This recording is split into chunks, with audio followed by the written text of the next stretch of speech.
Alright guys, we're back. Okay, as you see, I got the aquarium cleaned out that I'm putting it in. Got my dirt, and I wanted to show you guys a little trick. Some of the old schoolers taught me. You need iron in your substrate. Clay has iron, so clay pots. You smash them up with a hammer into this, kind of powdery, it does two things. It gives the plant iron, and it gives the roots something to grab onto with a little tooth. Plus, there's a little bit of a filler. Anyways, you dump that in.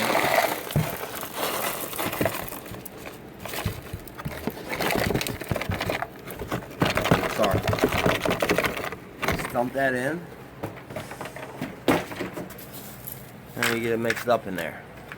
Okay? Sorry, I'm trying to do this one-handed.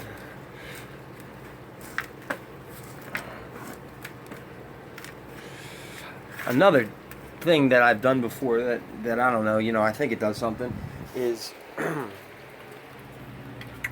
add this right here, Eskimo Plus, very little, maybe a teaspoon for a tank, for a 40 or a 55, maybe a teaspoon. Just sprinkle it over the dirt when you're done. That's if you want. What it does is it puts some traces in there and some macros that aren't in the dirt as it is. So like iron, which we put the pots in for. Anyways, now you want to get this dirt. You want to get this dirt wet, moist. So you're going to add some water to it, and I'll be right back when that's done to show you guys the consistency that you want. Okay guys, we're back. It's kind of hard to see, but this is what we're going for.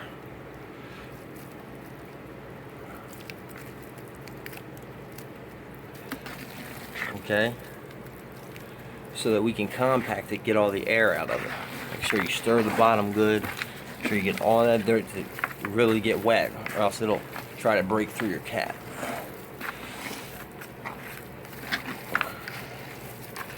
Alright, so that's what we're going to do. Just like that. I like that texture. Then we're going to put it in there, and I'll be right back. Okay guys, coming back at you. I got the dirt in, okay? So that's what it's going to look like. And I go around and I make a space at the edges so that the sand can go down in and cap it completely. And that's in the back too. Now, here's another thing I do is I take a little bit of this fluval stratum. You don't have to do this, but I do it as like a thin layer on top of this first. A little bit of Amazonia and a couple handfuls of fluorite. Okay? And I'll mix them together, and then I'll spread that onto here. Okay? So that'll be the next layer. Okay? So I'm going to do that, and I'll come right back and show you guys what it looks like. Alright, now there we go. That is real thin, just enough to just barely kind of cover it. You don't really want to add any height with it. And then I take and I tamp it down. Okay? I do this, and I don't know if anybody else does this. I think I saw Paul from Planet Aquariums. I think I saw him do it. Anyways, it's for iron. You want that in there. And next, we do a layer of pea-sized gravel. Now, I'm using this. It's like a mixture of river rocks and stuff like that. I had extra, so I'm just going to do that, and then I'll come back and show you guys what that looks like. Alrighty, and there's the thin layer of I use what I had left over from different projects, but pea-sized gravel, you'll see, size of a pea, and just another thin layer, so you can still even see some dirt. You probably wouldn't want to see that, but I'm saying it's pretty thin. Now comes the sand or whatever you use. Now, if you're just going with the $20 method and you went out and got your black blasting sand and your couple bags of dirt, you're good. Just, it's dirt, and then if you want to do the clay pot thing, that's fine, mixed in with the dirt. Usually we got a whole bunch of those laying around, and then put the sand right on top of the dirt. I did that before. If you check my videos of 36 bow front, that's exactly what that was. Miracle Grow Organic and black blasting sand right on top of it. So anyways, let me put this sand in here and I'll highlight y'all. Alrighty guys, there it is. There's the finished product. You know, I'm no perfectionist or anything, but it's about 1 inch and 1 inch.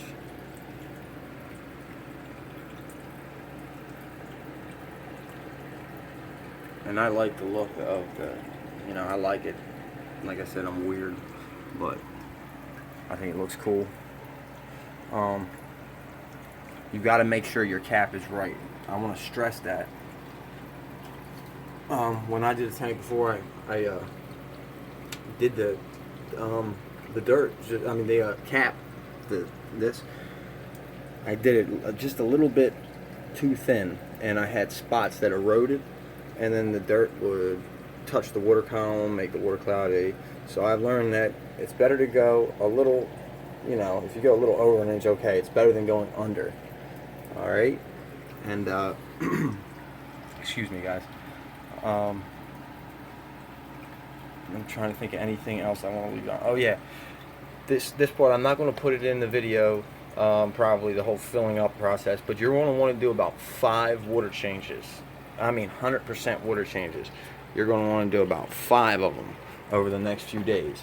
You're going to have probably a crazy ammonia spike, okay, because the tank has to balance, and it will as soon as ammonia is released and bacteria is all right.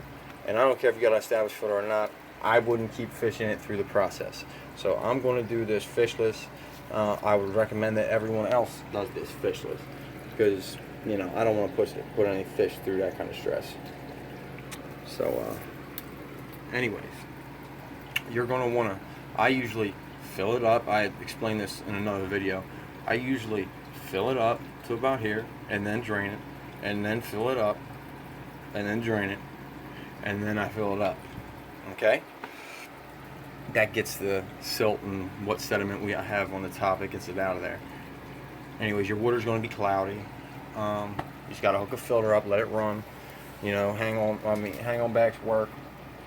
Probably the best would be a canister. Sponges I don't recommend doing with using with this, because you need some kind of mechanical filtration.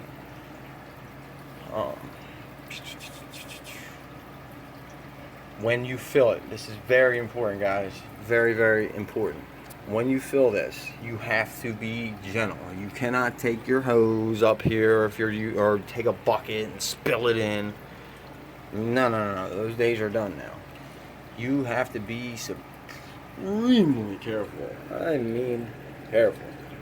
I usually take a bucket, set it up here, and then run a small hose down into like a cup or something, you know, or onto a piece of driftwood or whatever blocks the water. You don't want to blow this sand around. You don't want to. It'll destroy the tank. Okay, so you do have to be gentle, and when you plant, you can't be all crazy. You just got to be gentle with it. Okay. I will. You know what? I'm going to fill this up with water. Here's what I do. Sorry, guys, I'm winging this. But anyways, I'm going to fill this up with water and get it all, you know, and then I'll come back and I'll show you the finished product. And that's about it. All right, so hold on and I'll show you guys the finished product. All right, guys, I lied. I am going to show you me filling up the tank. This is what you're going for here. Okay, that kind of speed. You see? It's not disturbing the cap. Can't really see, but take my word for it, it's not. Okay? So, that's what your goal is here. And the water's on very slow. Alright? Hey guys, I just wanted to give you guys another little tip here. When you're doing it, if you're doing a siphon, aquarium water changer, a python, like I use a regular garden hose that runs to a floor drain,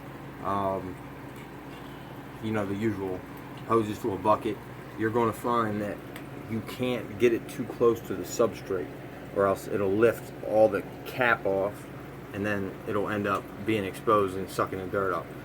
So what you can do is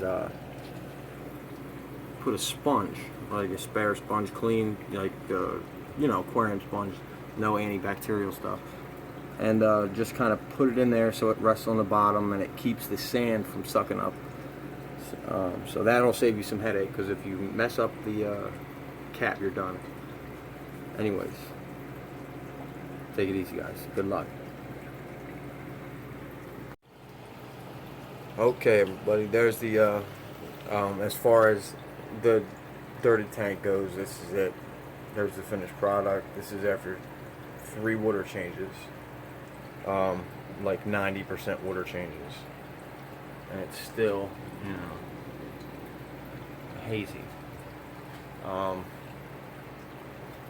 It'll be like this for a while. Like I said, your tank's going to be unbalanced for about a week, and it's going to be going through some things. Like I said, you're going to see ammonia, you know, you might see nitrite, you know, you're going to have spikes, and it's going to be, like I said, it's going to be an unstable environment. You just got to get your filter running, you know, and do your water changes, like if 75%, 80%, 90% every day, twice a day, and it'll go clean, believe me.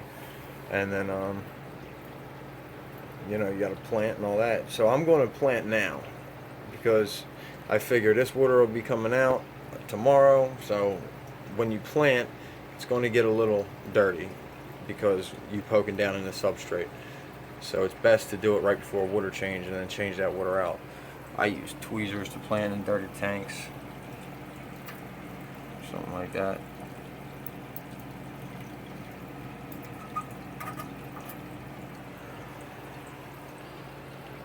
And that's that. I'll plant my carpet, probably drain it and then plant the carpet.